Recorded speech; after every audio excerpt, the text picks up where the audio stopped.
Hello मेरे बच्चों, कैसे हो आप सब। मेरा नाम है नितिन और स्वागत आप सभी का ऑल अबाउट मैथमेटिक्स के ऊपर।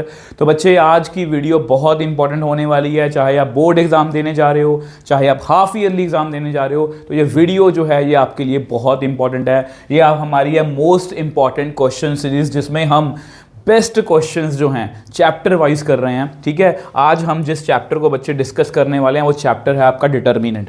तो 2023, 2024, 2025 के बेस्ट क्वेश्चन, यही 3 साल क्यों सर, पिछले साल क्यों नहीं। एक तो देखो बच्चे, डिटर्मिनेंट के ऊपर इन सभी चैप्टर्स के ऊपर पिछले 10 साल के जो PYQs है, बेस्ट PYQs, उनके लिए एक सेपरेट प्लेलिस्ट है हमारी, वो ऑलरेडी बन चुकी है, वो आप जाके देख सकते हो। आप उसका लिंक मैं नीचे डिस्क्रिप्शन बॉक्स में दे दूंगा।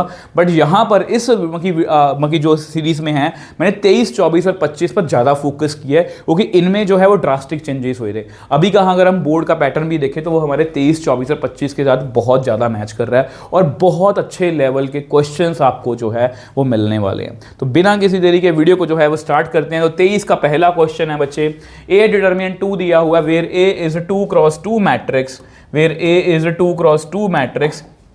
तो 4A इनवर्स का डिटर्मिनेंट पूछा है। अब आपको पता है, कभी भी हमें किसी कांस्टेंट को डिटर्मिनेंट में से बाहर निकालना हो तो वो उस ऑर्डर के हिसाब से बाहर आता है, 4A, ठीक है, इस तरह से। और आपको पता है कितना बन गया, 16, और इसको हम लिख सकते हैं 1/A का डिटर्मिनेंट। और A का डिटर्मिनेंट है जी बच्चे आपका 2। मतलब बच्चे, अगर आपने इन क्वेश्चंस को प्रैक्टिस कर लिया ना, तो आपको मतलब ऐसा लगेगा कि यस, मुझे डिटर्मिनेंट में फुल कॉन्फिडेंस है। बाकी आपको पता है हमारे चैनल पर मिशन चल रहा है, मिशन बोर्ड 2026, जिसमें यार हमें किसी भी चैप्टर को 3 लेवल्स में पढ़ रहे हैं। आपको कंटेंट की कमी इस चैनल पर नहीं मिलेगी, ठीक है जी। तो A भी है 3x3 matrix such that adjoint A is equal to 64। A का डिटर्मिनेंट पूछा है। अब देखो, एडजॉइंट A जो है उसका डिटर्मिनेंट दिया हुआ है 64। एडजॉइंट A का फॉर्मूला होता है A डिटर्मिनेंट की पावर n-1। n मतलब ऑर्डर। अब ऑर्डर कितना उसका 3x3, मतलब यहाँ पर 2 आएगा। तो यहाँ पर A डिटर्मिनेंट बच्चे कितना आ गया, +-8, 8n-8। तो D option is the right answer. ठीक है जी, आ जाओ जी नेक्स्ट क्वेश्चन। नेक्स्ट क्वेश्चन देखो जी बच्चे, अब ये भी देखो बहुत अच्छा क्वेश्चन है। A inverse by 2 is equal to 1/KA। तो K की वैल्यू पूछी है, कि A कौन सा है, 3x। ऐसे बहुत से क्वेश्चन आपको पेपर में मिलने वाले हैं। तो सबसे पहले देखो बच्चे, अगर मैं 2 को बाहर निकालूं तो 2 की पावर 3 बाहर निकलेगी, 1/2 की पावर। ऊपर कितना आएगा, A इनवर्स का डिटर्मिनेंट। ठीक है, तो ये बन गया 1/8। ठीक है, इसको मैं लिख सकता हूँ 1/A डिटर्मिनेंट। अगर मैं इसको इसके साथ कंपेयर करूँ तो विच एम्प्लाइज K की वैल्यू कितनी आ गई, 8। तो B option is the right answer. ठीक है, B option is the right answer. आओ जी नेक्स्ट क्वेश्चन पे चलते हैं। नेक्स्ट क्वेश्चन देखो जी, और मैं आपको दिखाऊंगा बच्चे लेवल क्वेश्चंस और किस तरह से क्वेश्चन रिपीट भी हो सकते हैं। तो देखो, ये सिंगुलर मैट्रिक्स दिया हुआ है, product of all possible value. बहुत अच्छा, देखो बहुत आसान सा क्वेश्चन है, बट कई बार क्या होता है कि पेपर में हमारे ऊपर प्रेशर होता है और हम क्वेश्चन को हैंडल नहीं कर पाते। सिंगुलर मैट्रिक्स है तो आपको पता डिटर्मिनेंट कितना आएगा, 0। इसका डिटर्मिनेंट करो कितना आएगा, x² - x माइनस 2 3 6। इसको रखो 0 के इक्वल। इसका क्वाड्रेटिक है, इसको सॉल्व कर लेते हैं। -3x + 2x - 6 is equal to 0। तो x कॉमन ले लो, x - 3, यहाँ पर कितना आएगा, x - 3 + 2। तो यहाँ पर कितना आ गया, x - 3 x + 2। तो मुझे पता, ऑब्वियसली पता, पेपर में इतना सॉल्व करेंगे हम, तो आपको दिखा रहा हूँ। तो 3 और 2 आ गए। तो क्या बोला है, then product of all possible values of x। तो इसकी 2 वैल्यू पॉसिबल है, इनकी प्रोडक्ट कितनी होगी बच्चे, -6। तो B option is the right answer. ठीक है, ठीक है जी, आ जाओ जी। ऐसा ही सेम क्वेश्चन 23 में ना, ऐसा ही सेम क्वेश्चन, सेम सा दिखने वाला क्वेश्चन 25 में रिपीट होगा, मैं आपको दिखाऊंगा। अब ये नॉन सिंगुलर मैट्रिक्स है, A belongs to A, then the set A is. अब ये भी बहुत आसान क्वेश्चन है, बट पता नहीं कई बार बच्चों को समझ में नहीं आता कि पूछा गया। देखो, ये नॉन सिंगुलर मैट्रिक्स है, तो नॉन सिंगुलर अगर दिया तो मुझे पता है कि इसका डिटर्मिनेंट कितना होगा, नॉन जीरो। डिटर्मिनेंट निकालो इसका, तो कितना आएगा, 3 - A, उसके बाद -2, कितना आएगा, 2 - 3, उसके बाद +1, कितना आएगा, 2A - 9। ये 0 के इक्वल नहीं होगा क्योंकि नॉन सिंगुलर है। ठीक है, यहाँ से कितना आ गया, 3 - A, ये कितना, -1 ये +2 बन गया, +2A - 9 not equal to 0। 2A - A, 3 + 2 5, कितना आया, -K 4 आ गया। तो a जो है वो 4 के इक्वल नहीं है, ठीक है, ये आ गया आपका आंसर, ठीक है। अब उन्होंने क्या पूछा है कि a किसको बिलोंग करता है, a को, ठीक है। और सेट a कैसा होगा, सेट a बच्चे कैसा होगा, सेट a होगा हमारा रियल नंबर -4। देखो बच्चे यहाँ पर a जो है वो a सेट को बिलोंग करता है, वो बोल रहे हैं कि a कैसा होगा। हमने यहाँ पर क्या लिखा है कि a 4 नहीं हो सकता, मैंने वही लिखा है a कोई भी वैल्यू ले सकता है बट वो 4 नहीं हो सकता। मैंने तो ये हमारा आंसर है कौन सा, D option is the right answer, D option is the right answer, ठीक है। आ जाओ नेक्स्ट 6th क्वेश्चन में चलते हैं। देखो क्या दिया हुआ है, okay, sum of all possible. देखो फिर से वैसा ही कुछ क्वेश्चन है, क्या दिया हुआ, ए डिटर्मिनेंट इज के is the square matrix of order 2। अब आपको पता है ए डिटर्मिनेंट है ये और के, बहुत अच्छा क्वेश्चन है। देखो के कितनी बार बाहर आएगा, के आएगा जी 2 बार बाहर, क्योंकि इसका ऑर्डर कितना है 2 है, ठीक है। अब ए और ए कट गया तो के स्क्वायर की वैल्यू कितनी आ गई, के की वैल्यू कितनी आई, के स्क्वायर की वैल्यू 1, तो के कितना आया +-1। क्या पूछा है, sum of all possible values of K, इनका सम करना, कितना आएगा 0। तो D option is the right answer. मतलब नया क्वेश्चन है बच्चे, और अगर आपके ऐसे क्वेश्चन प्रैक्टिस में हैं तो आपकी तैयारी बहुत अच्छे लेवल की है। अब ये देखो जी, ABCDEF are vertices of ABC, then ये डिनोट कर रहा है area of triangle ABC, then this equal to. अब आपको पता है एरिया ऑफ ट्रायंगल कितना होता है, वो होता है 1/2, वर्टिसेस लिख लो ABCDEF, साथ में लिखोगे 1 1 1, ठीक है। अब आपको पता है डिटर्मिनेंट, देखो आपको ये पता होना चाहिए कि A का डिटर्मिनेंट और A ट्रांसपोज का डिटर्मिनेंट क्या होता है, सेम। तो अगर मैं इसको उल्टा पुल्टा भी लिख लूँगा, अगर मैं इसको ऐसे भी लिखूँ 1/2, इसको मैं लिखूँ ऐसे AB1 CD1, क्यों लिखना है ऐसे, क्योंकि क्वेश्चन में हमारे वैसे है, ठीक है। अब 2 को इधर ले आओ, तो 2 डिटर्मिनेंट ये ऐसा कुछ है ACEBDF 1 1 1, ठीक है। अब स्क्वायरिंग बोथ साइड करो, स्क्वायरिंग करोगे तो कितना आएगा इस तरह से, तो कितना आ गया 4 डेल्टा, मतलब लैम्डा स्क्वायर, जो भी कुछ बोलना है इसको बोल लो। तो B option is the right answer. देखो कितना आसान क्वेश्चन है, जस्ट थोड़ा सा हमें सोचना है, अब ये देखो बच्चे, ये है आपका मैट्रिक्स मेथड का क्वेश्चन। और मैंने आपको, अगर आपने मेरी वीडियोस रिसेंटली भी देखी हैं जिसमें मैंने आपको हाफ ईयरली के लिए मोस्ट एक्सपेक्टेड क्वेश्चन बताए हैं, या कोई भी मेरी वीडियो देख लो, मैं आपको ये बोलता हूं कि डिटर्मिनेंट में से मैट्रिक्स मेथड पक्का करके चले जाना, जो आपको 5 नंबर में 99% श्योर है। और मैट्रिक्स मेथड के अगर हम काउंटिंग की बात करें कि कितने डिफरेंट तरह, मैं हमेशा क्वेश्चंस की क्वालिटी में बिलीव करता हूं, क्वांटिटी में बिलीव नहीं करता। तो मैं बोलता हूं बच्चों को, अगर मैट्रिक्स मेथड के आपको 5-6 डिफरेंट क्वेश्चन मिल जाए ना, तो बस आपकी बात बन जाएगी। तो ये पहला, हम नॉर्मल क्वेश्चन तो करते ही हैं मैट्रिक्स मेथड से, तो ये नॉर्मल क्वेश्चन नहीं है। इसमें क्या है बच्चे, इसको हमें मल्टीप्लाई करना है, फिर हमें सिस्टम ऑफ इक्वेशन को सॉल्व करना है। इसमें 2 कैच हैं बेसिकली, इसलिए मैंने क्वेश्चन को इंक्लूड किया। अब इनको मल्टीप्लाई करना, ए और बी को मल्टीप्लाई करो, तो ए और बी को मल्टीप्लाई करते हैं, कितना आएगा -3 + 4 0, नेक्स्ट -6 + 2 + 4, नेक्स्ट आ जाओ 0 4 -4, नेक्स्ट आ जाओ 2 -2 0, 4 -1 -2, 4 -1 -2, ठीक है। 0 -2 + 2, आ जाओ नेक्स्ट 2 -2 0, 4 -1 -3, 0 -2 + 3, ये लो जी, ये इसको हमने सॉल्व कर लिया। तो देखा जाए तो हमारा कितना आंसर आया यहाँ पर, तो कितना आंसर आया 1, यहाँ पर 0, यहाँ पर 0, यहाँ पर 0, यहाँ पर 1, यहाँ पर 0, 0 0 1, ठीक है। ये जरूरी नहीं है कि ऐसा ही आएगा, कई बार ये 8 0 0 0 8 0 0 ऐसा क्वेश्चन मैंने इंक्लूड किया, वो बताऊंगा आपको। अब आपको पता है कि ए बी का आंसर जो है बच्चे वो आइडेंटिटी मैट्रिक्स आ गया, मतलब हमने आधा क्वेश्चन तो कर लिया, मतलब 2-2.5 नंबर का क्वेश्चन हमने कर लिया, स्टेप मार्किंग मिलती है आपको, ठीक है। अब बच्चे हमें एक और देखना होता है यहाँ पर, ये दोनों देखो A B is equal to I का मतलब क्या होता है, A B is equal to I का मतलब ये होता है कि दोनों मैट्रिक्स एक दूसरे के इनवर्स हैं, A is inverse of B and B is inverse of A, मैं ये बोल सकता हूँ। अब हमें ये देखना है बच्चे, हमें इस सिस्टम ऑफ इक्वेशन को सॉल्व करना है। अगर हमें इस सिस्टम ऑफ इक्वेशन को सॉल्व करना है तो हमें देखना है कि हमारा जो सिस्टम है वो किस मैट्रिक्स के साथ, ये मैंडेटरी है, ये मैच करेगा। तो किसके साथ मैच कर रहा है, अगर आप ध्यान से देखो, इस मैट्रिक्स को अगर लिखने की कोशिश हम करें, इस मैट्रिक्स को अगर हम लिखने की कोशिश करें, इसको अलग से सी दे देते हैं, तो ये बनेगा 1 - 2, z तो नहीं है 0 लिखो, 2 - 1 - 1 0, वो x नहीं है, -2 1, ठीक है। तो ये ऐसा है, तो ये किसी के साथ मैच नहीं कर रहा। बट अगर आप थोड़ा सा गौर करो तो अगर मैं इसका ट्रांसपोज करूं तो ट्रांसपोज कितना आएगा इसका, 1 - 2 0, 2 - 1 - 1 0 - 2 1। तो ये बेसिकली b के बराबर आ रहा।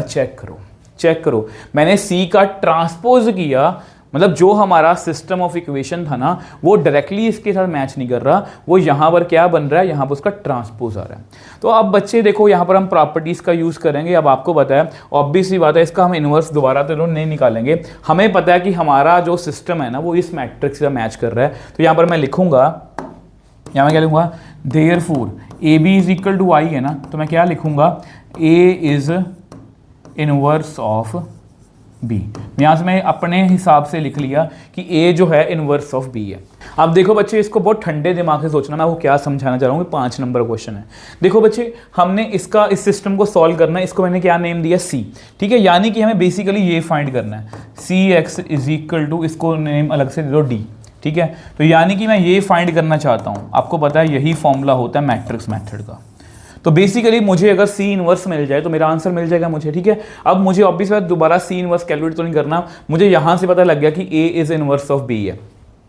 तो यहाँ पर हमारा जो सी है बच्चे वो किसके इक्वल है, सी हमारा है बी ट्रांसपोज के इक्वल। अगर मैं बी को उल्टा कर दूँ तो ये सी के इक्वल बन जाएगा, ठीक है। और हमारा इनवर्स बच्चे आ चुका है। अगर मैं दोनों तरफ इनवर्स ले लूँ, सी का इनवर्स किसके इक्वल है, बी ट्रांसपोज के इनवर्स के, ठीक है। इसको मैं ये भी लिख सकता हूँ कि बी इनवर्स का, देखो इसको उल्टा लिख सकते हैं, इसको लिख सकते हैं बी इनवर्स का ट्रांसपोज। यानी कि जो हमारे पास बी इनवर्स, देखो ए इज इनवर्स ऑफ बी, यानी कि बी इनवर्स कितना है, हमारा ए है, ठीक है। तो यानी कि अगर मैं बी इनवर्स का जस्ट ट्रांसपोज कर दूं तो मुझे सी का इनवर्स मिल जाएगा। ये चीज़ बहुत समझने वाली है। अगर मैं देखो, अगर आपको समझ नहीं आया तो प्लीज़ वीडियो को दोबारा से देखना, बट अगर फिर भी समझ में आए तो कमेंट सेक्शन में लिख सकते हो। देखो यहाँ पर ये सिस्टम है, सिस्टम हमारा किसके, इसको मैंने अलग से नेम दिया सी। अब मैंने चेक किया एग्जैक्टली मैच नहीं कर रहा, बट अगर मैं बी का ट्रांसपोज करूँ तो उससे मैच कर रहा है। तो यानी कि बच्चे मुझे ये चाहिए x is equal to C inverse D. तो सी इनवर्स कैसे निकलेगा, बी ट्रांसपोज का इनवर्स करना पड़ेगा, उसको मैं लिख सकता हूँ बी इनवर्स का ट्रांसपोज। यानी कि अगर मैं ए का जस्ट बी इनवर्स किसके इक्वल है, ए के इक्वल है, मतलब हमें जस्ट ए का ट्रांसपोज करना है। तो मैंने यहाँ पर ए लिखा और ए का ट्रांसपोज कर दिया, तो हमारे पास सी इनवर्स आ गया। तो इसका आंसर कैसे आता है बच्चे, आपको पता है इसका आंसर आएगा x is equal to C inverse D. अब जस्ट हमें इसको कॉपी करना है, इसको कॉपी करके लिख लो वहाँ पर। तो यहाँ पर लिखो और साथ में क्या लिखोगे, साथ में लिखोगे अपना डी। डी कौन है, 3 2 3। ये कहाँ पर होता है आपको पता है, वैसे बेसिकली बी होता है जो राइट साइड में 3 2 3, ठीक। तो इसको जस्ट अब मल्टीप्लाई, देखो इसके ये 3 क्रॉस 3 है, ये 3 क्रॉस 1 है, ये मल्टीप्लाई पॉसिबल है और ऑर्डर कितना बनेगा 3 क्रॉस 1। तो एक्स की वैल्यू कितनी आएगी, -9 + 4 + 6, नेक्स्ट -6 + 2 + 3, नेक्स्ट -12 + 4 + 9, ठीक है जी, ठीक है। अब देखो ये कितना आएगा, ये बेसिकली ये आ गया x, ये आ गया y, ये आ गया z, ठीक है।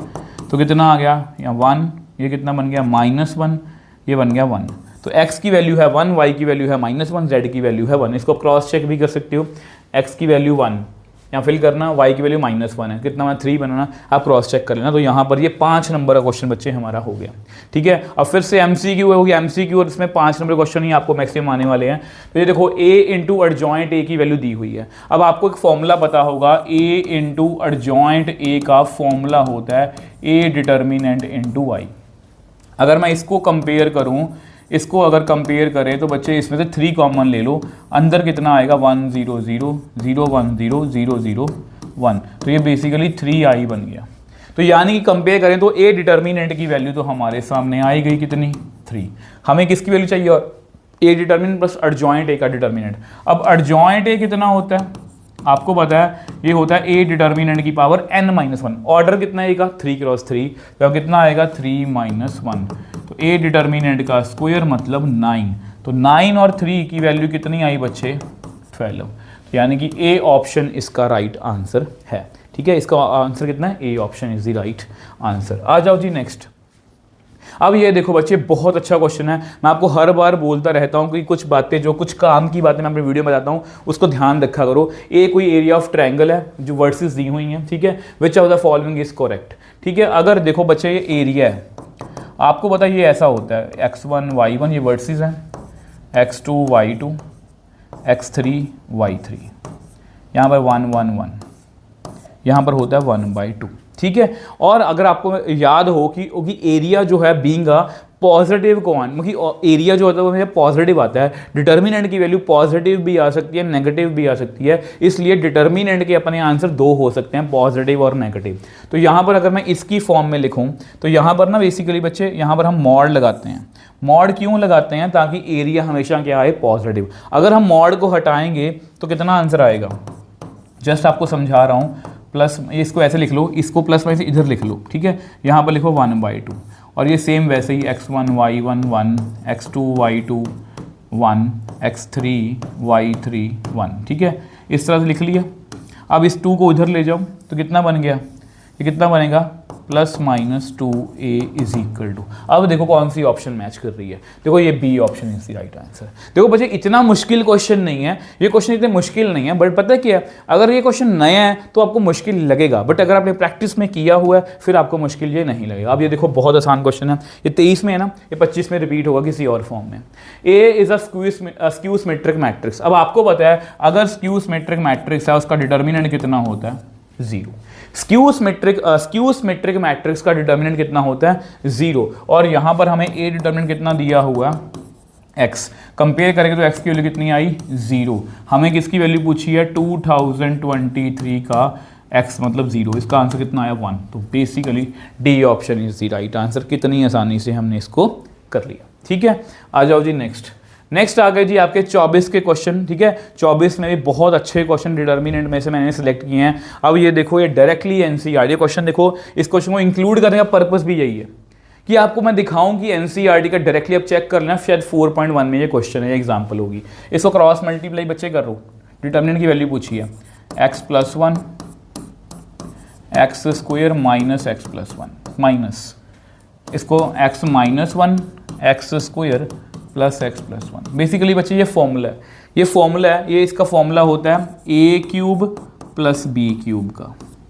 ये फॉर्मूला है a³ - b³ का। नहीं तो आप इसको खोल के सॉल्व कर लेना। ठीक है, तो x³ + 1 - x³ + 1 ये कट गया बच्चे, तो मेरे पास कितना आया आंसर 2। तो बी ऑप्शन इसका राइट आंसर है। ठीक है, आ जाओ नेक्स्ट क्वेश्चन पर। नेक्स्ट क्वेश्चन देखो जी। अब ये देखो बच्चे रीजन असर्शन में से क्वेश्चन पूछा गया है। रीजन असर्शन क्या कहता है आपको पता है, रीजन असर्शन में कितने, मैं हमेशा बोलता हूँ नाम बड़े दर्शन छोटे, कुछ नहीं है इसमें। 2 क्वेश्चन पूछे गए हैं, हमें चेक करना है। देखो इसमें ऑप्शंस क्या होती हैं, reason and assertion are true and are जो है मतलब रीजन जो है उसको करेक्टली एक्सप्लेन कर रहा है। कई बार क्या होता है दोनों ट्रू होते हैं बट आर जो है वो अलग से होता है, वो उसको एक्सप्लेन नहीं कर रहा होता। तीसरी ऑप्शन क्या है, ये फॉल्स होता है ये ट्रू, या ये ट्रू ये फॉल्स। तो चारों ऑप्शन आ सकती हैं ऊपर नीचे, बट यही ऑप्शन होती हैं। तो ये डिटर्मिनेंट है, ये डायरेक्टली कहाँ से क्वेश्चन पूछा है चेक करना, फिर एनसीईआरटी का डायरेक्टली क्वेश्चन है मिसलेनियस का। ठीक है, तो 24 के पेपर में आया हुआ है। अब देखो डिटर्मिनेंट का ये बताया हुआ है, और बताया उन्होंने कि डिटर्मिनेंट जो है इसको बिलोंग करता है 2,4 को। ये एमसीक्यू भी आया हुआ है और रेंज बाकी उसका रीजन ये बताया हुआ है। ठीक है, अब देखो पहले ऐसा करते हैं, डिटर्मिनेंट को सॉल्व कर लेते हैं। सॉल्व करना है इसको, कितना आएगा 1 + cos² थीटा - cos थीटा। उसके बाद कितना आएगा -cos थीटा + cos थीटा, मतलब ये 0 ही बन गया। नेक्स्ट 1 कितना आएगा cos² थीटा + 1, तो ये तो 0 बन गया। तो 1 + cos² थीटा 1 + cos² थीटा कितना बन गया 2 × 1 + cos² थीटा, यानी कि इसको मैं ऐसे लिख सकता हूँ 2 + 2 cos² थीटा। ये आ गई जी डिटर्मिनेंट की वैल्यू। अब आपको बच्चे पता है कि कॉस थीटा की वैल्यू जो है वो हमेशा 1 और -1 के बीच में होती है। अगर हम देखो इसका हमें चेक करना है कि ये वैल्यू कहाँ पर लाई करेगी, स्क्वायरिंग बोथ साइड कर दो तो यहाँ पर आएगा कॉस स्क्वायर थीटा, 1 का स्क्वायर 1, -1 का स्क्वायर 0। अब ये कैसे आ गया सर, -1 का स्क्वायर तो +1 होता है। तो बच्चे याद रखोगे कॉस की वैल्यू -1 और 1 के बीच में है। अगर मैं स्क्वायरिंग कर दूंगा तो जितने भी माइनस वाले नंबर हैं वो पॉजिटिव बन जाएंगे, जितने भी माइनस वाले नंबर हैं वो पॉजिटिव बन जाएंगे। तो इसलिए स्क्वायर का आंसर हमेशा 0 से स्टार्ट होगा। इसको प्लीज आप याद रखोगे, ठीक है। अब मुझे क्या करना है, मुझे ऐसा बनाना है इसको, ठीक है। इसको 2 से मल्टीप्लाई, 0 आएगा यहाँ पर, 2 से मल्टीप्लाई करो 2 कॉस स्क्वायर थीटा, 2 से मल्टीप्लाई किया कितना आया 2। अब मुझे 2 ऐड करना है, 2 ऐड करना कितना आएगा 2, यहाँ पर 2 + 2 कॉस स्क्वायर थीटा, यहाँ पर कितना आएगा 4, 2 और 2 कितना आया 4। तो क्लियरली ये कि इसकी वैल्यू है, ये डिटर्मिनेंट की वैल्यू है। तो डिटर्मिनेंट की वैल्यू जो है वो इसके बीच में है, मतलब डिटर्मिनेंट जो है वो 2,4 क्लोज्ड ब्रैकेट को बिलोंग करता है और वही यहाँ पर लिखा गया है, मतलब असर्शन हमारा ट्रू है। अब रीजन की बात कर लेते हैं बच्चे, रीजन बिल्कुल ट्रू है, कॉस की वैल्यू हमेशा -1 और 1 के बीच में होती है, ये आपको पता है। और अब बात है कि क्या ये रीजन इसको करेक्टली एक्सप्लेन कर रहा है, yes आर करेक्टली एक्सप्लेन ए, क्योंकि देखो बच्चे हमने वही चीज यूज करके ही, यही चीज यूज करके ही हमने उसको एक्सप्लेन किया है। तो आर जो है वो करेक्टली एक्सप्लेन कर रहा है ए को, ठीक है। आ जाओ जी नेक्स्ट क्वेश्चन पर। अब ये देखो बच्चे, ये मैट्रिक्स मेथड का दूसरे तरह का क्वेश्चन है। मैट्रिक्स मेथड का बच्चे दूसरे तरह का क्वेश्चन है। दूसरे तरह का मतलब ये है बच्चे 4-5 तरह क्वेश्चन है। एक अभी हमने किया जिसमें ए और बी को मल्टीप्लाई करो। अब ये बोल रहा है कि ए इनवर्स फाइंड करो डायरेक्टली। तो ए इनवर्स फाइंड करने के लिए सबसे पहले हम क्या फाइंड करेंगे, डिटर्मिनेंट, ठीक है। तो मेरे साथ साथ करना, कोशिश करना मेरे से पहले करने की। 1 यहाँ पर कितना आएगा -1 और -2, यहाँ पर +2, 2 -0, यहाँ पर 0 तो कुछ लिखने की नीड नहीं है। तो ए डिटर्मिनेंट कितना आया -3 + 4 मतलब 1, और ये 0 के इक्वल नहीं होना चाहिए। इसके बाद हमें फाइंड करने होते हैं बच्चे कोफैक्टर्स। तो कोफैक्टर्स फाइंड करते हैं। सबसे पहले A11, फिर A12, फिर A13, ठीक है। जल्दी जल्दी करेंगे। इसमें बस देखो बच्चे, इसमें पता क्या है, ये आसान है, बस इसमें ना गलती हो जाती है बच्चे से कई बार, और गलती हमें नहीं करनी, ठीक है। इसलिए उसके लिए गलती ना हो, इसके लिए क्या करें, प्रैक्टिस करो। जा मेरे साथ करने की कोशिश करना। यहाँ प्लस आता है, आपको पता है ना, इवन है तो प्लस, ऑड है तो माइनस। तो यहाँ पर कितना आएगा -1 -2 यानी कि -3 आ गया। यहाँ पर कितना आएगा 2 -0 मतलब -2 आ गया। A13 मतलब ये वाला, ठीक है। 2 -4 -0 मतलब -4 आ गया। अब सेम वे से ऐसा करो, A21 की बात करते हैं, A22 की बात करते हैं, A23 की बात करते हैं। आ जाओ जल्दी जल्दी। कितना आएगा माइनस, यहाँ प्लस, यहाँ माइनस, ठीक है। तो 2 ये वाला -2, यस, बाकी कुछ नहीं है तो +2 आ गया। 2 1 -0 तो 1 मतलब 1 आ गया। तो 2 3 -2 तो कितना आ गया +2। अब लास्ट की बात करते हैं। लास्ट है जी हमारा A31, A32, A33। यहाँ प्लस आएगा, यहाँ माइनस आएगा, यहाँ प्लस आएगा। 31 -2 +2 तो +2 ही आएगा इसका आंसर। 32 -1 ये +1 बनेगा। 33 -1 +4 है ना, +4 बना ना, ये बना 3, ठीक है जी। अब हम लिखेंगे बच्चे कोफैक्टर मैट्रिक्स। कोफैक्टर मैट्रिक्स एक बार अच्छे सारे स्टेप देख लो बच्चे। कोफैक्टर मैट्रिक्स मतलब जो जो कोफैक्टर्स आए हैं, जैसे -3 आया, फिर -2 आया, फिर -4 आया, ठीक है। क्या आपके सही आए हैं? 2 1 2, ठीक, 2 1 3। जल्दी से इसका एडजॉइंट ए लिखते हैं। अब आपको पता है हमें क्या करना है, ट्रांसपोज करना है। इसका ट्रांसपोज कर दो, -3 -2 -4 2 1 2 2 1 3। तो ये देखो बच्चे हमने इसका ट्रांसपोज कर दिया। आप बस चेक करो कि क्या आपका एडजॉइंट ए जो है वो सही है, क्या आपका एडजॉइंट ए जो बच्चे सही है।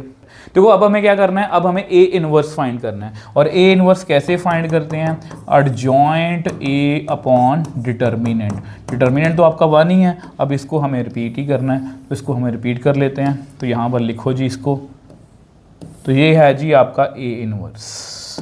जो हमने निकाल लिया। अब उसके बाद उन्होंने बोला कि इस सिस्टम ऑफ इक्वेशन को सॉल्व करो। अब ध्यान से देखो बच्चे, हो सकता है इन दोनों क्वेश्चन का मिक्स आ जाए, मतलब यहाँ पर ये बिल्कुल सीधा है। अगर हम इसका सिस्टम देखें 1 - 2 0, 2 - 1 -1, 0 - 2 1, ये बिल्कुल इसके साथ मैच कर रहा है, ये बिल्कुल बच्चे इसके साथ मैच कर रहा है। मतलब यहाँ पर अगर हम अपना ए मैट्रिक्स लिखेंगे, तो यहाँ पर अगर हम बच्चे हमने ए मैट्रिक्स लिखा, वो देखो ध्यान से, तो ये बिल्कुल उससे मैच कर रहा है। तो इसका मतलब जो हमने ए इनवर्स निकाला है वो हमारा यहाँ पर हमें हेल्प कर देगा। x = A inverse b। अब आपको पता है ए इनवर्स कितना है, 3 - 3, मैं देख के लिख देता हूँ कि मेरा लिखा हुआ है ताकि मेरा आंसर में जल्दी आ जाए। -2 - 4 2 1 2 2 1 3, ठीक है। और यहाँ पर कितना है 10 8 7। तो देख लो एक 5 नंबर का क्वेश्चन हमारा बहुत आसानी से हो जाएगा यहाँ पर भी, ठीक है। मल्टीपल पॉसिबल है, -30 + 16 + 14 -20 + 8 + 7 -40 + 16 + 21। तो कितना आया बच्चे, यहाँ पर आया x y और z, ठीक है। मैं आपको पूरी कोशिश कर रहा हूँ कि हर एक क्वेश्चन आपको मिल जाए, मतलब आपको प्रैक्टिस पूरी है। 0 आ जाएगा यहाँ पर आएगा -5, ये 21 और 16 -3 -3। तो देखो जी 0 5 -5 -3 ये आपका आंसर है। तो इस तरह से ये 5 नंबर का क्वेश्चन, मतलब हर साल ये रिपीट हो रहे हैं क्वेश्चन।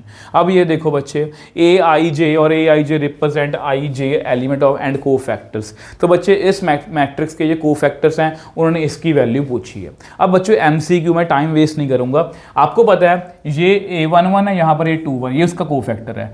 ये रो, ये कौन सी रो है, A11 A12, ये पहली रो है, और पहली रो के साथ दूसरी रो के को फैक्टर्स को मल्टीप्लाई किया गया है। और मैंने डिटर्मिनेंट के वन शॉट में डायरेक्टली ये रिजल्ट लिखाया हुआ है कि अगर किसी भी रो के को फैक्टर्स को, किसी भी रो के एलिमेंट्स को किसी और रो के को फैक्टर से मल्टीप्लाई करके ऐड किया जाए, उसका डायरेक्टली आंसर कितना होता है, 0। और अगर किसी मतलब कि किसी रो के, मतलब किसी भी रो के एलिमेंट्स को उसी रो के को फैक्टर से मल्टीप्लाई करके ऐड किया जाए तो उसकी वैल्यू होती है डिटर्मिनेंट, ठीक है जी। आ जाओ जी नेक्स्ट क्वेश्चन पर। अब ये देखो कितना आसान क्वेश्चन है, कितना आसान क्वेश्चन है। यहाँ पर बोला है ये KBC के इक्वल है, KABC के इक्वल है, तो K की वैल्यू बताओ। तो बेसिकली डिटर्मिनेंट फाइंड करना है इसका, -A, यहाँ पर कितना आएगा +BC -BC, यहाँ -B आ गया, कितना आएगा -AC, उसके बाद +C, कितना आएगा AB +AB = कितना, किसके इक्वल है, KABC, ठीक है। ये तो 0 बन गया। यहाँ पर कितना आएगा 2 टाइम्स AC, तो 2 टाइम्स ABC बन गया। ये कितना है 2 टाइम्स AB, और इसको C से मल्टीप्लाई किया तो 2 टाइम्स ABC। अब आपको आंसर दिखने लग गया होगा, जस्ट हमें स्टार्टिंग चाहिए होती है, 4 टाइम्स ABC, तो KABC, तो K की वैल्यू कितनी आ गई बच्चे, 4। तो D ऑप्शन इसका राइट आंसर है, D ऑप्शन इसका राइट आंसर है, ठीक है। आ जाओ नेक्स्ट क्वेश्चन पर। नेक्स्ट क्वेश्चन देखो बच्चे, नेक्स्ट क्वेश्चन देखो। अब ये देखो 2024 में किसी और सेट में ये वाला क्वेश्चन पूछा गया था, और इस क्वेश्चन में हम ज़्यादा टाइम वेस्ट नहीं करेंगे बच्चे। आधा क्वेश्चन मैंने पहले किया हुआ है, बस मैंने आपको प्रॉमिस था कि आपको हर एक टाइप आती होगी। 2 टाइप हमने कर ली, AB वाला मल्टीप्लाई वाला कर लिया, A इनवर्स वाला कर लिया, अब ये वाली टाइप है। तो इससे कुछ नहीं है, हमें बस सिस्टम को सॉल्व करना है। सबसे पहले A मैट्रिक्स को लिखो, वो कितना है 2 3 और 10, और जल्दी हो जाएगा ये 4 -6 और 5। मैं तो ये कहूँगा वीडियो को पॉज कर लो, खुद से करो। 6 9 -20, आई थिंक ये NCERT क्वेश्चन ही होगा मेरे को लगता है, और डायरेक्टली 5 नंबर में आया हुआ, ठीक है। अब X मैट्रिक्स कैसे लिखेंगे वो आपको पता है, 1/x 1/y 1/z, क्योंकि वो नीचे लिखा हुआ है। B मैट्रिक्स कैसे लिखेंगे, 4 1 2। सबसे पहले हमें A का डिटर्मिनेंट फाइंड करना होता है। डिटर्मिनेंट देखो कितना आएगा, 120 -45 -3, कितना आएगा -80 -30 +10, कितना आएगा 36 +36। तो कितना आया बच्चे, इसमें से 5 गए तो 75, यहाँ पर कितना आया -110, यहाँ पर कितना आया 72। तो ये बन गया 150, ये बन गया +330, ये बन गया 720। तो कितना आंसर आया 0, 2 और 3 5, 5 और 5 10, 1 8 3 11 12, 1200। ए का डिटर्मिनेंट कितना है 1200। ठीक है, अब बच्चे आपको पता है इसके बाद हमें को फैक्टर्स फाइंड करने हैं। अब को फैक्टर्स आपको फाइंड करने मैंने आपको सिखाए हुए हैं बच्चे, मैं टाइम वेस्ट नहीं करूंगा। ये आपके को फैक्टर्स हैं, आपको खुद से करने हैं। ठीक है, खुद से करने हैं और कोशिश करना। देखो ये सब कुछ इसलिए है ताकि वीडियो नाजायज में फालतू में लंबी ना बने। बस हमें ये चीज़ें आती हैं, हमने सीख लिया, हमें 2 क्वेश्चन कर लिया, हमें आते हैं को फैक्टर निकालने, जल्दी से निकाल लेना। उसके बाद क्या होगा, को फैक्टर मैट्रिक्स, उसका ट्रांसपोज करेंगे। यहाँ पर हम जो है वो क्या करेंगे बच्चे, ट्रांसपोज करेंगे। ट्रांसपोज करने से हमें एडजॉइंट ए मिल जाएगा। जैसे ही हमें एडजॉइंट ए मिल गया, हम क्या करेंगे, ए इनवर्स फाइंड करेंगे। ये आपका ए इनवर्स है और x is equal to A inverse B. अब जस्ट इसको मल्टीप्लाई करना, देखो कितना आ रहा है 1200, तो कितना आएगा, तो 300 plus 150 plus 150। Next 440 minus 100 plus 60। Next 220, तो 288 है ना, 288 आएगा, 288। 4 2 8, so yes 0 माइनस 48, 1/1200, तो कितना आ गया 600। ये कितना आ गया 340 और ये 400 बन गया है ना, और ये कितना बन गया 80 आया 240।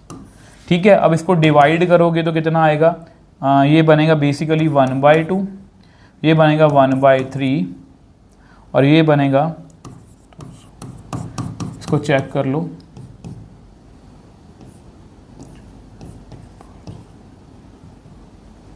One by five. और यहां पर हमारा बच्चे कौन था, x की वैल्यू कितनी थी 1/x, 1/y, 1/z। तो x की वैल्यू यहाँ पर कितनी आ गई 2, y की वैल्यू कितनी आ गई बच्चे 3 और z की वैल्यू कितनी आ गई 5। तो परफेक्टली कितनी आसानी से हमने 3 टाइप्स बच्चे कर लिए मैट्रिक्स मेथड की। अब ये देखो 24 के एक सेट में मैट्रिक्स मेथड के साथ ऑप्शन में ये क्वेश्चन था 5 नंबर का। क्या दिया हुआ, ए दिया हुआ है, A transpose into A inverse की वैल्यू इतनी हमें प्रूव करनी है। बहुत अच्छा क्वेश्चन है, हमें कुछ नहीं करना, हमें सबसे पहले बच्चे इसका ट्रांसपोज करना आना चाहिए। हमें ट्रांसपोज आता है इसका 1 cot x, यहाँ पर माइनस कॉट एक्स, यहाँ पर 1। ठीक है, अब ए इनवर्स, अब क्योंकि ये 2x2 मैट्रिक्स है तो मुझे इसके सारे शॉर्टकट्स पता है। तो ए इनवर्स के लिए सबसे पहले डिटर्मिनेंट निकालो, कितना आएगा 1 प्लस कॉट स्क्वायर एक्स। अब ये फॉर्मूला होता है कोसेकेंट स्क्वायर एक्स का, तो मैंने वो लिख लिया। अब एडजॉइंट ए हम डायरेक्टली शॉर्टकट से बच्चे निकाल सकते हैं। आपको पता है इसको मुझे क्या करना है, इंटरचेंज 1 1 और इनके साइन चेंज, यहाँ पर माइनस कॉट एक्स, यहाँ पर माइनस है तो प्लस कॉट एक्स। तो एडजॉइंट ए मैंने directly by shortcut with shortcut निकाला मैंने। ठीक है, आपको जिस तरह से ठीक लगे पेपर में आप वैसे ही कर लेना। तो विद मैंने शॉर्टकट निकाल लिया। अब मुझे क्या करना है, अब आपको पता है ए इनवर्स, ए इनवर्स का फॉर्मूला होता है 1/a determinant into adjoint A. Determinant आपका कितना है 1 cosecant square x, 1 cosecant square x. Adjoint A कितना है आपका 1 माइनस कॉट एक्स और 1। ठीक है, ए इनवर्स भी आ गया, ए ट्रांसपोज भी आ गया। आओ इसको सॉल्व करते हैं। A transpose into A inverse, A transpose कितना है 1 माइनस कॉट एक्स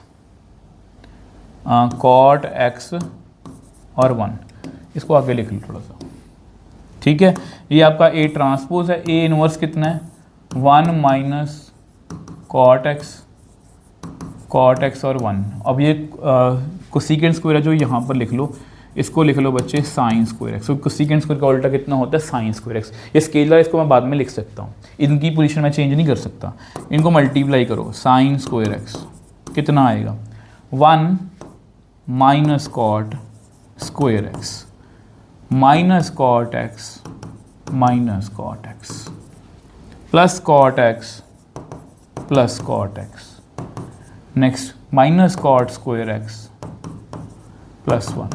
तो ये आ गया जी बच्चे आपका। ठीक है, नेक्स्ट पेज पे करें, नेक्स्ट पेज पे करते हैं। A transpose into A inverse, यहाँ पर है साइन स्क्वायर एक्स। तो यहाँ पर था 1 माइनस कॉट स्क्वायर एक्स। इसका फॉर्मूला तो नहीं है, ऐसा करते हैं कोई कॉस 2x साइन 2x मुझे आंसर चाहिए। इसको मैं लिख लेता हूँ 1 minus cos square x by sine square x. यहाँ पर देखो बच्चे कितना बना, -2 cot x। इसको मैं क्या लिखूंगा, -2 cos x by sine x। ठीक है, सेम वे से बच्चे, सेम वे से यहाँ पर भी लिखेंगे +2 cot x, मतलब 2 cos x by sine x। Check करो, यहाँ पर +2 cot x है, 1 - cot स्क्वायर x है, तो सेम वही लिख लो, ये वाला 1 - cos square x by sine square x। ठीक है, इसको अंदर मल्टीप्लाई कर दो। इसको जैसे ही अंदर मल्टीप्लाई करोगे तो कितना आएगा, sine square x minus cos square x। इसमें कितना आएगा, साइन साइन कट गया, -2 साइन x, एक साइन रह गया, एक कॉस रह गया। सेम यहाँ पर एक साइन रह गया, एक कॉस रह गया। अब इसको देख के ना मुझे बहुत अच्छा लगा कि मुझे पता है इसका फॉर्मूला है। इसको भी ध्यान से देखो, ये भी बेसिकली फॉर्मूला ही है, क्योंकि देखो बच्चे हमें प्रूव क्या करना है, साथ में प्रूव पर देखा करो, प्रूव हमें क्या करना है, -cos 2x माइनस, बेसिकली हमें हाफ एंगल फॉर्मूला जो मैंने ट्रिग्नोमेट्री वाली वीडियो में बताए थे वो यूज़ करने हैं। देखो अब आपको पता है, इसको मैं माइनस अगर कॉमन लूँ, अंदर कितना आएगा, cos square x minus sine square x। ये फॉर्मूला होता है। अब ये पता, आपको पता sin 2x का फॉर्मूला है, ये आपको पता है sin 2x का फॉर्मूला, ये आपको पता है, इसमें से माइनस कॉमन ले लो, cos square x minus sine square x। अब इसको लिखो, कोई cos 2x का फॉर्मूला है, -cos 2x minus sine 2x sine 2x minus cos 2x। तो देखो बच्चे, शायद हमें यही प्रूव करना है, 5 नंबर का क्वेश्चन है, तो ये पेपर में आपको आ सकता है। अब देखो बच्चे, इस क्वेश्चन में भी कैच है, कैच किया है, ध्यान से देखो। ये क्वेश्चन आपको जाना पहचाना लग रहा होगा, इसको एक बार छोड़ दो। ये क्वेश्चन डायरेक्टली एनसीईआरटी में से 2024 में 5 नंबर में पूछा गया है। ए दिया हुआ है, बी इनवर्स दिया हुआ है, उन्होंने हमसे कहा कि ए बी इनवर्स फाइंड करो, और आप सभी को पता है कि ए बी इनवर्स कितना होता है, बी इनवर्स ए इनवर्स, यही होता है। अब बी इनवर्स तो हमारे पास पहले से पड़ा है, यानी कि अगर हम सिर्फ ए इनवर्स निकाल दें तो मेरी वैल्यू, मेरी बात बन जाएगी। इसके बारे में बाद में बात करेंगे, ये एक्स्ट्रा क्वेश्चन उन्होंने ऐड किया है अपनी तरफ से। ठीक है, ऐसा करते हैं, बी इनवर्स ए इनवर्स निकालने के लिए सबसे पहले ए का डिटर्मिनेंट निकालते हैं। तो कितना आएगा, 5 3 -4, 0 वाला लिखने की नीड ही नहीं है, +4। आगे चलो जी, +4 है ना, तो 2 2 = 4 -3। तो ए डिटर्मिनेंट बच्चे कितना आएगा, यहाँ से आएगा -1, यहाँ से आएगा 1, तो -5 + 4 कितना आया, -1, जो 0 के इक्वल नहीं है। तो हम ए इनवर्स के लिए जा सकते हैं। अब यहाँ पर बच्चे फिर से वही प्रोसेस हमें दोहराना है, तो मैंने इसके को फैक्टर्स जो हैं बच्चे लिख रखे हैं। ठीक है, वो आपको खुद से कैलकुलेट कर लेना जल्दी से, जस्ट टाइम वेस्ट करने, क्योंकि टाइम हमारा वेस्ट ना हो इसलिए किया है। उसके बाद कोफैक्टर मैट्रिक्स, उसके बाद सर जी ट्रांसपोज कर दो। ट्रांसपोज करके हमें क्या मिलेगा, हमें मिलेगा जी एडजॉइंट ए। हमें क्या मिलेगा, एडजॉइंट ए। देखो नेक्स्ट पेज पे हमें क्या करना है, एडजॉइंट ए को डिटर्मिनेंट से डिवाइड करना है, तो हमारे पास किसकी वैल्यू आएगी, ए इनवर्स की। ठीक है, ए अपना डिटर्मिनेंट कितना था, -1 था ना, ये देखो -1। ठीक है, तो हमारे पास ये आ गई जी इनवर्स की वैल्यू, माइनस को मैं अंदर ले गया। ठीक है, अब हमें फाइंड क्या करना था, एक्चुअल में हमें फाइंड करना था बी इनवर्स ए इनवर्स, क्योंकि देखो हमें उन्होंने ए बी इनवर्स की वैल्यू पूछी है, जो होती है बी इनवर्स ए इनवर्स। तो ये आपका बी इनवर्स हमें गिवन है, इसको सॉल्व कर लेते हैं। इसको मल्टीप्लाई करो जी, कितना आंसर आएगा, देखो 1 0 -3, नेक्स्ट -8 -3 + 30। नेक्स्ट देखो जी 12 + 6 -45 है। तो नेक्स्ट आ गया जी 1 0 -3, फिर से वही आ गया, यस ओके। नेक्स्ट -8 -4 + 30। नेक्स्ट 12 + 8 -45। उसके बाद 1 0 -4। उसके बाद -8 -3 + 40। उसके बाद 12 + 6 -60। तो देखो विच एम्प्लाइज हमारा बी इनवर्स ए इनवर्स कितना आया, ये कितना बन गया, -2। 30 में से 11 गए तो प्लस के 11 गए तो प्लस के 19, तो 12 6 18, ठीक है। तो 45 में कितना आएगा 27, -27 यस -27। ये कितना बन गया अगेन -2, ये कितना बन गया बच्चे अगेन 18 बन गया। और ये कितना बन गया 20, तो माइनस के 25, तो ये माइनस के 3, ये कितना बन गया अगेन यहाँ पर 29, ठीक है। और ये कितना बन गया आई थिंक 60 में से 18 गए तो 60 में 42 माइनस के 42। तो ये आपका आंसर चेक करने तो यस बिल्कुल सही है, बिल्कुल सही है। अब देखो इसके लास्ट पार्ट की बात करते हैं, 5 नंबर क्वेश्चन है, ये पूछा है उन्होंने। अब आपको पता है, अब बच्चे आपको पता है कि नाउ ए बी इनवर्स का डिटर्मिनेंट उन्होंने पूछा है। अब आपको पता है, देखो बच्चे इसको मैं ऐसे लिख सकता हूँ बी इनवर्स ए इनवर्स, ये तो आपको पता ही है।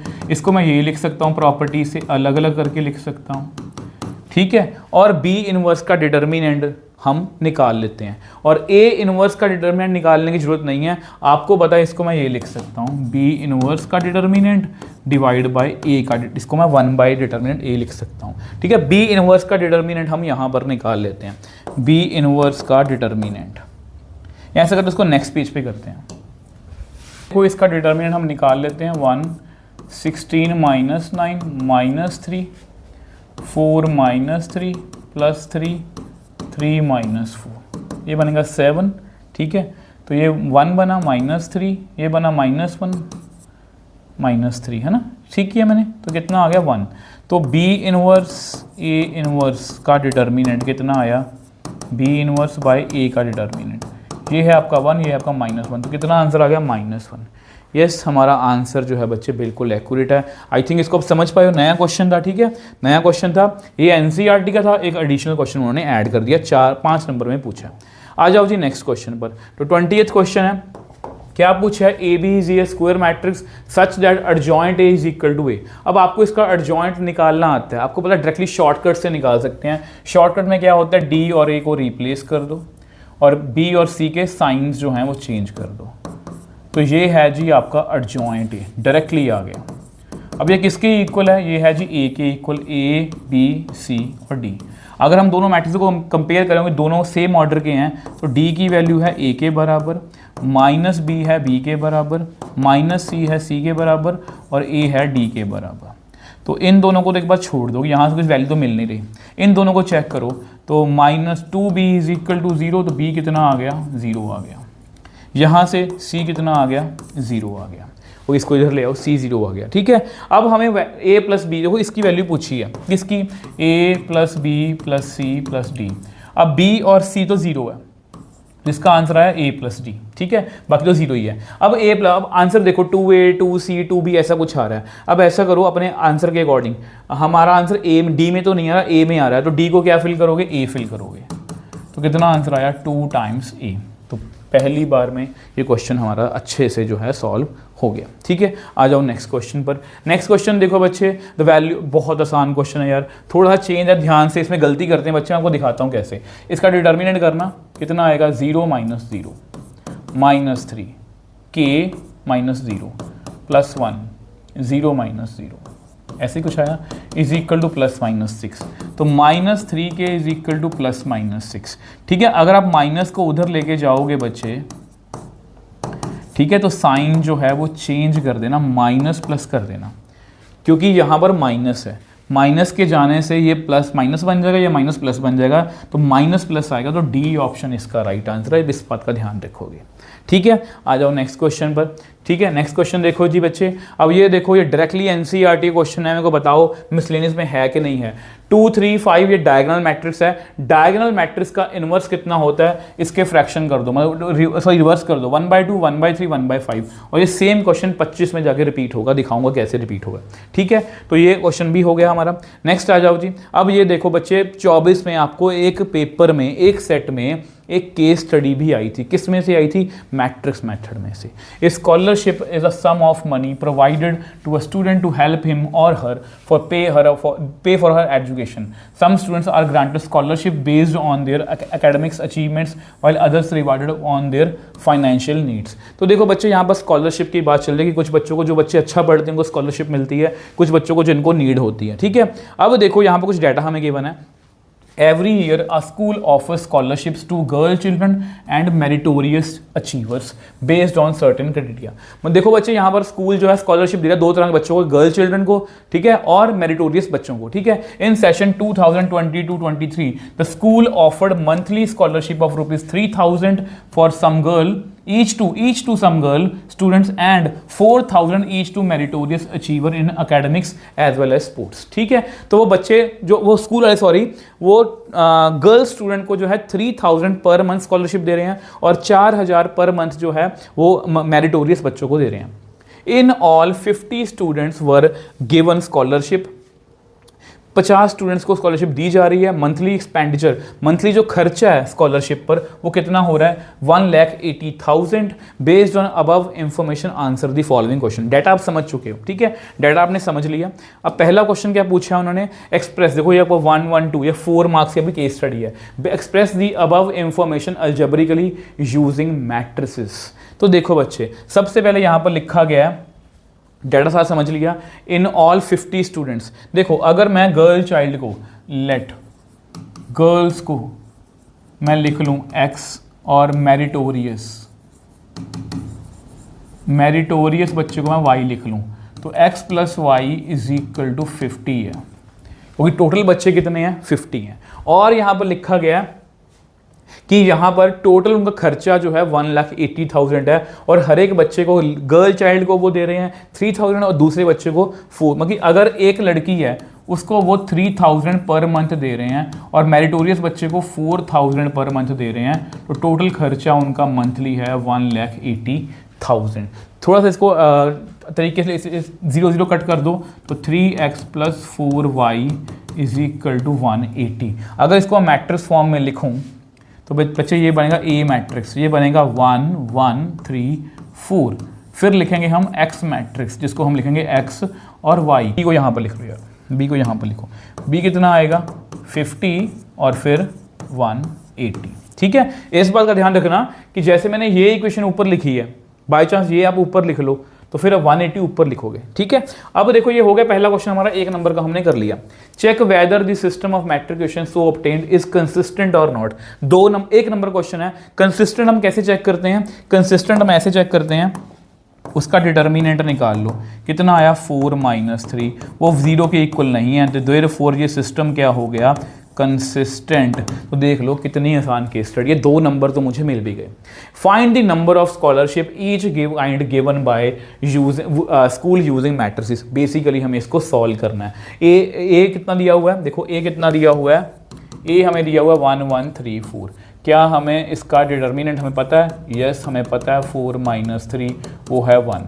क्या मुझे इसका एडजॉइंट ए डायरेक्टली निकालना आता है? यस आता है। कैसे निकालोगे? इन दोनों को चेंज कर दो, इनके साइन चेंज कर दो, बस।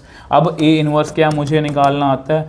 1/a determinant into adjoint A. तो ये मैट्रिक्स मेथड का चौथी टाइप होगी, केस स्टडी आपको आ सकती है। 1/1, 4 - 1 - 3 और 1। ठीक है, अब आपको पता है मैट्रिक्स मेथड में कैसे सॉल्व करते हैं। x = a inverse b। अब a इनवर्स आपका सामने है, 4 - 1 - 3 और 1। b कितना है? b आपके सामने है 50 और 180। इसको सॉल्व कर दो यार, कितना आसान है ये तो कितना आएगा? 200 - 180 - 150 + 180, तो कितना आएगा? x और y की वैल्यू कितनी आएगी? वो आई 20 स्टूडेंट्स और ये आई 30 स्टूडेंट्स। ठीक है, तो ये हमने सॉल्व कर लिया कि 20 लड़कियों को और 30 मेरिटोरियस बच्चों को वो स्कॉलरशिप दे रहे हैं। अब और ऑप्शन जो हम कर लेते हैं, had the amount scholarship given to each girl child and meritorious student been interchanged. अगर उनकी जो है स्कॉलरशिप की अमाउंट इंटरचेंज कर दें, what would be the monthly expenditure and अगर इनक्योर्ड बाय द स्कूल। अगर वो देखो हमारे पास कितने बच्चे हैं, हमारे पास 20 लड़की हैं, और मेरिटोरियस वाले बच्चे कितने हैं 30। वो बोल रहे हैं कि अगर मैं इनके एक्सचेंज कर दूं, इसको अगर मैं 4000 से मल्टीप्लाई कर दूं और इसको अगर मैं 3000 से मल्टीप्लाई कर दूं, फिर कितना फ़र्क पड़ेगा? ये बनेगा जी 80,000 है ना, और ये बनेगा 90,000। इन दोनों को ऐड करना, इन दोनों को ऐड करोगे तो हमारे पास आएगा 1,70,000। तो नया एक्सपेंडिचर जो है वो इस तरह से होगा। तो इस तरह से बच्चे हमने ये क्वेश्चन जो है वो सॉल्व कर लिया। तो बच्चे अब जो क्वेश्चन है हमारे ये 2025 के हैं, और ध्यान से देखो ऐसा क्वेश्चन सेम एनसीईआरटी में है जो 23 या 24 में रिपीट हुआ था। यहाँ पर 1 2 3 था, उसका इन्वर्स पूछा था। अब आपको पता है -1 का उल्टा कितना होगा? -1 ही होगा। 1 का उल्टा 1, 1 का उल्टा 1। तो जस्ट कंफ्यूज करने के लिए डायरेक्टली हम इसका आंसर बोल सकते हैं option D is the right answer. तो देख लो किस हिसाब से क्वेश्चन रिपीट हो सकते हैं, ठीक है। नहीं तो मैं इसको डिलीट कर देता, बट मैंने जानबूझ के रखा है। अब देखो ये क्वेश्चन, अब देखो फिर से एडजॉइंट ए के फॉर्मूला के कुछ क्वेश्चन है, थोड़ा कंबाइन कर दिया। डिटर्मिनेंट ऑफ ए कितना दिया हुआ है हमें? 4, ठीक है। अब इसका डिटर्मिनेंट पूछा है 4 इंटू एडजॉइंट ए का। अब एडजॉइंट ए का ऑर्डर कितना होगा? 2 होगा। अब आपको पता है किसी भी डिटर्मिनेंट में से कांस्टेंट बाहर आएगा तो उसकी पावर 2 बाहर आएगी, क्योंकि ऑर्डर 2 है इसका, इंटू एडजॉइंट ए। अब एडजॉइंट ए आपको पता कितना होता है? एडजॉइंट ए आपका ए डिटर्मिनेंट की पावर n-1। यहाँ पर इसका ऑर्डर कितना है? 2, 2 - 1 मतलब 1। तो 4 स्क्वायर इंटू ए डिटर्मिनेंट कितना? 4, तो कितना आ गया? 64। तो 64 B option is the right answer, ठीक है। अब आ जाओ जी नेक्स्ट क्वेश्चन पर। नेक्स्ट क्वेश्चन देखो जी। अब ये देखो नेक्स्ट क्वेश्चन, मैट्रिक्स मेथड के हमने कितने क्वेश्चन कर लिए बच्चे? ये भी मैट्रिक्स मेथड का 5 नंबर में क्वेश्चन आपको आया हुआ है। A school wants to allocate student into 3 clubs, sports, music and drama. The number of students in sports club should be equal to. देखो बेसिकली अगर आप लिखना चाहो तो ऐसे लिख सकते हो कि स्पोर्ट्स को लिख लो आप x, म्यूजिक को लिख लो आप y, और ड्रामा को आप लिख लो z। बेसिकली हमें इक्वेशंस बनानी है। यहाँ पर देखो यहाँ मैट्रिक्स मेथड लिखा गया, ठीक है। अब देखो the number of student in sports club should be equal to sum of number of student in music and drama club, ठीक है। तो स्पोर्ट्स क्लब में जितने भी मेंबर्स हैं वो किसके इक्वल हैं? Sum of number of in music and drama. तो ये पहली इक्वेशन आपकी बन गई, ठीक है। उसके बाद अगर हम नेक्स्ट इक्वेशन की बात करें, the number of student in music, music में जितने भी स्टूडेंट्स हैं मतलब y should be 20 more than half the number of student in sports club. Sports club का अगर हम हाफ करें तो भी म्यूजिक क्लब में जो मेंबर हैं उससे 20 ज़्यादा हैं। तो ये आपकी दूसरी इक्वेशन बन गई। The total number of student is allocated in all 3 clubs are 180। तो x plus Y plus Z तीनों का सम कितना है? 180, ठीक है। अब इसको हमें मैट्रिक्स मेथड से बच्चे सॉल्व करना है। थोड़ा ढंग से लिखते हैं, जैसे सबसे पहले वो लिख लो x plus Y plus Z is equal to 180। इसके बाद इसको लिख लो x minus Y minus Z is equal to 0। ये दूसरी इक्वेशन आ गई। और अगर इसको हम सॉल्व करें तो 2y is equal to x plus 40। ये गलती मत करना, कहीं आप 2 को डायरेक्टली इधर ले आओ, इससे भी एलसीएम होगा, ठीक है। तो इसको कैसे लिखेंगे? x माइनस 2y, z नहीं है तो -40, क्योंकि 40 को इधर लेके आना पड़ेगा, ठीक है। तो ये आपकी इक्वेशन है बच्चे। अब ये सिंपली इसको मैट्रिक्स मेथड से सॉल्व करना है। अब मैं इसको सॉल्व नहीं करवा रहा, मैंने ऑलरेडी सॉल्व करके रखा हुआ है। -4 डिटर्मिनेंट है, ये इसके कोफैक्टर्स हैं। आप जस्ट इसका आंसर नोट कर लो 90, 65, 25। तो इस तरह से आपका ये क्वेश्चन सॉल्व हो जाएगा। ये आपको खुद से बच्चे करना है। अगर आप खुद, क्योंकि देखो बच्चे हमने दो मैट्रिसेस को मल्टीप्लाई करने वाला भी कर लिया, ए इनवर्स वाला भी कर लिया, 2/x 2/y ऐसा क्वेश्चन भी कर लिया, स्टेटमेंट वाले क्वेश्चन भी हो गए, केस स्टडी भी होगी, सब कुछ हो गया। अब ये क्वेश्चन देखो दोबारा से रिपीट हो गया 2025 में, 23 में पहली बार आया था। अब देखो बच्चे इसमें मैंने आपको क्यों करवाया, क्योंकि इसको मल्टीप्लाई करो एक बार, क्योंकि मुझे आपको इसमें नई चीज़ समझानी है। क्योंकि उस क्वेश्चन में ये आपस में ट्रांसपोज था, इसको चेक करो। 1 - 1 1, ठीक है। 1 - 2 - बिल्कुल सही है। 2 1 3, ये बिल्कुल इसके साथ मैच कर रहा है। यानी कि जो भी यहाँ पर इसका आंसर आएगा, और हम एक्सपेक्ट कर रहे हैं कि इसका आंसर कितना आएगा, आइडेंटिटी मैट्रिक्स। इसको मल्टीप्लाई करना, -4 +4 +8, ठीक है। नेक्स्ट चलो जी, ठीक है। नेक्स्ट चलो जी, -+4 -8 +4। नेक्स्ट आ जाओ जी, -4 -8 +12।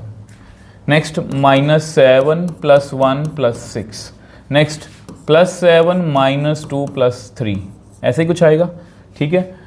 Next -7 -2 +9।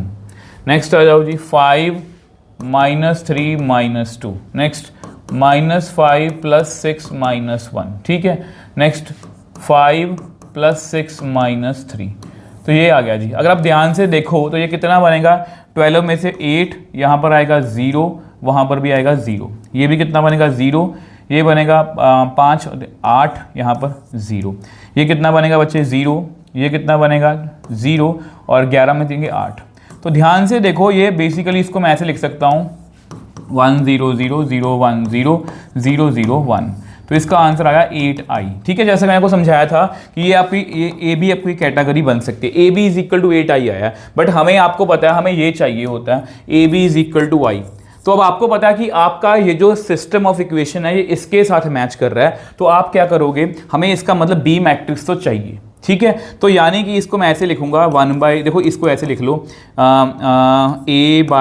Into 1/8 into B is equal to Y. इसका मतलब क्या हुआ, b का इन्वर्स कितना हुआ 1/8a।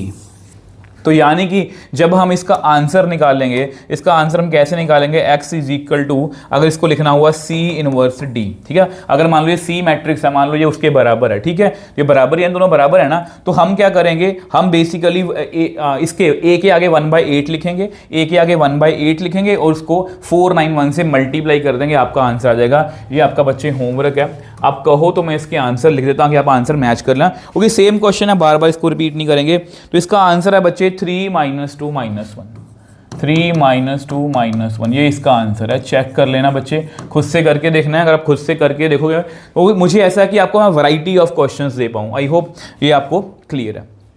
अब देखो बच्चे, ये देखो ध्यान से, 23 में 24 में आया था, तो स्क्यू सिमेट्रिक मैट्रिक्स वाला क्वेश्चन था, और स्क्यू सिमेट्रिक मैट्रिक्स का आपको ऑर्डर पता है कितना, सॉरी ऑर्डर कितना 3, उसका डिटर्मिनेंट कितना होता है, कितना होता है 0। P एक क्या है, स्क्यू सिमेट्रिक मैट्रिक्स। अब वो किसके इक्वल दिया हुआ है, वो दिया हुआ है हमें अल्फा के इक्वल, तो यहां से आपको पता है अल्फा कितना आ गया 0, और वहां पर 2023 था, यहां पर 2025 है, तो 2025 की पावर अल्फा पूछा है, मतलब 0 पूछा है, तो कितना, ये मैंने जानबूझ के इंक्लूड किया है ताकि मैं आपको दिखा पाऊं कि बच्चे की PYQs जो है वो कितने इंपॉर्टेंट होते हैं। एज इट इज क्वेश्चन आ गया। अब देखो बच्चे, यहां पर ये 5 नंबर क्वेश्चन 2025 में एक अलग तरह क्वेश्चन था, इसको पूछा गया, A is a 3x3 invertible matrices, show that for any scalar k not equal to 0, ये जो है इसको हमें पहले प्रूव करना है, हैंस कैलकुलेट दिस, ठीक है। ये दो तरह से ये आपका ये मैट्रिक्स दिया हुआ है। अब देखो बच्चे, इसको कैसे, वो इसका मतलब क्या है, इसका मतलब यह कि इसका इन्वर्स ये है, इसका मतलब बच्चे क्या है, इसका मतलब यह है कि इसका इन्वर्स ये पड़ा है। अब इसको प्रूव करने के लिए हम क्या करेंगे, अब आपको पता है कोई भी दो मैट्रिसेस जो होते हैं, ठीक है, अगर A इंटू ए इन्वर्स करें तो कितना आंसर आता है, आइडेंटिटी मैट्रिक्स। तो यहां पर भी हम वही लिखेंगे, लेट KA, मैंने मैट्रिक्स लिखा। अब आपको पता है कि इस मैट्रिक्स का इन्वर्स कितना है, 1/KA इन्वर्स, मैंने इसको इससे मल्टीप्लाई कर दिया और आंसर कितना आना चाहिए देखते हैं। तो इसके स्केलर को बाहर निकाल लो, A इंटू ए इनवर्स, ये आपस में कट गया, यहाँ पर तो 1 ही आएगा इंटू आइडेंटिटी मैट्रिक्स, तो कितना आंसर आ गया, आइडेंटिटी मैट्रिक्स। यानी कि KA को मैंने इस मैट्रिक्स के साथ मल्टीप्लाई किया, उसका आंसर आ गया identity matrix. Therefore inverse of KA is 1/KA inverse, यानी कि KA का जो इनवर्स है ना वो बेसिकली यही है 1/KA इनवर्स, ठीक है। तो मैंने प्रूव कर दिया। Hence calculate 3A inverse. अब आपको पता है बच्चे, अगर मुझे 3A इनवर्स कैलकुलेट करना है, इसका मतलब है 1/3 और A इनवर्स मुझे कैलकुलेट करना है, ठीक है, इसका मतलब तो वही है ना, ठीक है। तो 1/3 को बाद में करेंगे। अब A इनवर्स निकालने के लिए सबसे पहले हम क्या करेंगे, A इनवर्स निकालने के लिए सबसे पहले हम उसका डिटर्मिनेंट कैलकुलेट करेंगे। तो आ जाओ जी, डिटर्मिनेंट हम कैलकुलेट यहाँ पर कर लेते हैं, ठीक है। तो यहाँ पर डिटर्मिनेंट कैलकुलेट करते हैं। A डिटर्मिनेंट कितना आएगा, 2 से स्टार्ट करेंगे, कितना आएगा 4 - 1, उसके बाद +1 है, ठीक है, तो -2 + 1, उसके बाद +1, नेक्स्ट कितना है 1 - 2, तो कितना आया बच्चे A का डिटर्मिनेंट, ये बन गया 6, ये कितना बन गया 6, और ये -1 ये कितना बन गया -1, तो यानी कि 4 आ गया, जो कि 0 के इक्वल नहीं है। इसका इन्वर्स हम निकाल लेंगे। इन्वर्स निकालने के लिए क्या करेंगे, कोफैक्टर। अब कोफैक्टर फिर से वही बात है, मैं बार बार नहीं निकालूंगा बच्चे, कोई फ़ायदा नहीं है, हमें ये सब कुछ कैलकुलेट करना आता है। उसके बाद होता है हमारा कोफैक्टर मैट्रिक्स, कोफैक्टर के बाद होता है एडजॉइंट ए। अब देखो आपको पता है कि ए इनवर्स का क्या फॉर्मूला होता है, A inverse adjoint A upon determinant लिख रखा है, तो हमें फाइंड करना है ये वाला 1/3a, ठीक है। तो कितना आएगा 1/12, इसको वैसे लिख लो 3 1 -1। तो ये आपका देख लो 5 नंबर का क्वेश्चन है जो हमने बड़ी आसानी से कर लिया, ठीक है। इतने आसान क्वेश्चंस हैं। आ जाओ जी नेक्स्ट। अब ये देखो ये क्वेश्चन भी रिपीट हो गया। ये क्वेश्चन रिपीट कैसे था कि यहाँ पर हमें सिंगुलर मैट्रिक्स दिया हुआ था, उन्होंने पूछा कि k की सभी पॉसिबल वैल्यूज की प्रोडक्ट बता दो। अब यहाँ पर सिंगुलर मैट्रिक्स नहीं है, उसका आंसर -57 है। करना वही कुछ है, -1 कितना आएगा 3x² -3 -2 आ गया, फिर कितना आएगा 3x -0, फिर आ गया 4, कितना आएगा 3 इज इक्वल टू -57। तो -3x² + 3 -6x + 12 is equal to -57, ठीक है। -3x² -6x और यहाँ पर आया 15 + 57 इज इक्वल टू 0। तो -3x² -6x ये कितना बना 72 इज इक्वल टू 0। यहाँ से -3 कॉमन ले लो, x² + 2x -24 is equal to 0। तो x² -3 ऐसे है, x² तो यहाँ पर बनेगा +6x -4x, ठीक है, -24 इज इक्वल टू 0। इसको सॉल्व करो बच्चे, x × x + 6, यहाँ पर भी लिखो x + 6, यहाँ पर कितना आएगा -4, तो x -4 x + 6 is equal to 0। तो x की वैल्यू कितनी है 4 and -6। अब जो भी वैल्यूज आई हैं उनका प्रोडक्ट पूछा है, 4 × -6 कितना होगा -24। तो ये देखो जी ये आपका आंसर है। मतलब इस तरह के क्वेश्चंस हैं, ठीक है, इस तरह के क्वेश्चंस हैं। आओ जी नेक्स्ट क्वेश्चन पे चलते हैं। नेक्स्ट क्वेश्चन देखना जी। अब ये देखो A और B invertible matrix of order 3×3, determinant A का हमें दिया हुआ है, डिटर्मिनेंट हमें A का दिया हुआ है 4, और हमें पूछा क्या है, हमें इसका डिटर्मिनेंट पूछा है AB इनवर्स का, वो कितना दिया हुआ, सॉरी 1/20 दिया हुआ है, डिटर्मिनेंट ऑफ B पूछा है। इसमें थोड़ी कंफ्यूजन हो सकती है बच्चों को। अब देखो बच्चे इसको मैं कैसे लिख सकता हूँ, इसको मैं लिख सकता हूँ B इनवर्स A इनवर्स, ये मेरे को फॉर्मूला पता है। इसको मैं ये लिख सकता हूँ कि B इनवर्स का डिटर्मिनेंट A इनवर्स का डिटर्मिनेंट इज इक्वल टू 1/20। इसको मैं लिख सकता हूँ B इनवर्स, इसको मैं लिख सकता हूँ, यहाँ से करो, इसको भी लिखो 1/B determinant 1/A determinant is equal to 1/20। A determinant कितना दिया हुआ 4, तो इस 4 को ऊपर ले जाओ तो कितना आ गया 1/5। पूछा क्या डिटर्मिनेंट ऑफ B का डिटर्मिनेंट कितना हुआ 5। कई बार बच्चे 1/5 लिख के आते हैं तो 5 आएगा बच्चे इसका आंसर, ठीक है। इसका आंसर कितना आएगा 5। अब देखो बच्चे लास्ट क्वेश्चन की बात करते हैं। तो ये क्वेश्चन मैंने बिल्कुल लास्ट मोमेंट में ऐड किया था, बहुत अच्छा क्वेश्चन लगा मुझे। A और B स्क्वायर मैट्रिसेस हैं, डिटर्मिनेंट ऑफ M, ये जानबूझ के ऐसे क्वेश्चन देते हैं। वो डिटर्मिनेंट ऑफ M कितना है स्मॉल m, और डिटर्मिनेंट यहाँ पर क्या दिया हुआ है, यहाँ पर हमें दिया हुआ है Mn is equal to Mi, ठीक है। देन डिटर्मिनेंट ऑफ n जो है वो हमसे पूछा, ठीक है। थोड़ा सा पिछले क्वेश्चन के जैसा थोड़ा सा उलझा दिया। यहाँ पर हमें इसकी वैल्यू दी हुई है। अब आपको पता है अगर मैं दोनों तरफ यहाँ पर डिटर्मिनेंट ले लूँ, ये देखो बहुत ध्यान से करना, ठीक है। अब आपको पता है इसको मैं लिख सकता हूँ m डिटर्मिनेंट n डिटर्मिनेंट।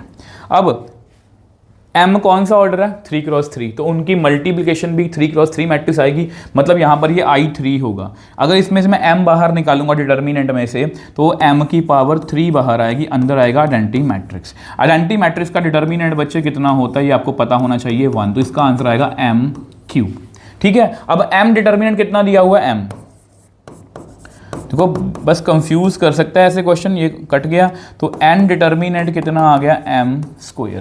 तो बहुत अच्छा क्वेश्चन था, डी ऑप्शन इसका राइट आंसर है। तो प्लीज़ बच्चे यहाँ पर वीडियो हमारी ख़त्म है और ट्रस्ट मी, बिलीव मी बच्चे, अगर आपने वीडियो अभी तक देखी है ना, तो आपका डिटर्मिनेंट में अगर आपका बेसिक स्ट्रांग है, मैं पहले बता दूं बेसिक आपका स्ट्रांग होना चाहिए, सिर्फ क्वेश्चन देखने से बात नहीं बनेगी। उसके लिए आप हमारे एनसीईआरटी वन शॉट देख सकते हो, जो मैंने दोबारा से शूट की हैं, ताकि बच्चों को बहुत कम टाइम में पूरी एनसीईआरटी की 2-2.5 घंटे की वीडियो डिटर्मिनेंट की, उस 2-2.5 घंटे में अगर आप उस पर इन्वेस्ट करते हो, आपको एक एक क्वेश्चन क्लियर हो जाएगा। ठीक है, उसके नोट्स वगैरह सब कुछ आपको टेलीग्राम चैनल पर फ्री ऑफ कॉस्ट मिल जाएगा।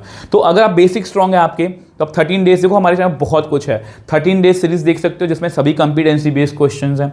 PYQ सीरीज देख सकते हो जिसमें पिछले 10 साल के क्वेश्चन है, और ये सीरीज अलग से स्टार्ट है। मतलब क्वेश्चंस आपको भर भर के मिलेंगे, आपको कुछ एक्स्ट्रा करने की नीड नहीं है, जस्ट आपको शिद्दत से इस चैनल के साथ जुड़ना है। और अगर आप इस चैनल से जुड़ोगे तो ये मेरा वादा है आपसे कि कोई भी मैथ्स में फेल नहीं होगा, इवन वो मतलब कि इस साल मैथ्स में जो है वो टॉप करने वाला। बाकी बच्चे आपको मुझे नीचे कमेंट सेक्शन में बताना है कि नेक्स्ट ऐसी वीडियो जो है वो किस चैप्टर पे चाहते हो, पहले कंटिन्यूटी डिफरेंशिएबिलिटी पर, या रिलेशन फंक्शन, या इनवर्स ट्रिग्नोमेट्री, जो भी चैप्टर आप कहोगे, तो जो बच्चे ज़्यादा कमेंट करेंगे उसी चैप्टर पर हम पहले वीडियो बनाएंगे। बाकी अगर आपको वीडियो में कुछ भी अच्छा लगा हो तो वीडियो को प्लीज़ लाइक और शेयर जरूर करना, इससे मुझे मोटिवेशन मिलती है। तो मिलेंगे नेक्स्ट वीडियो में। बाय बाय मेरे टॉपर्स।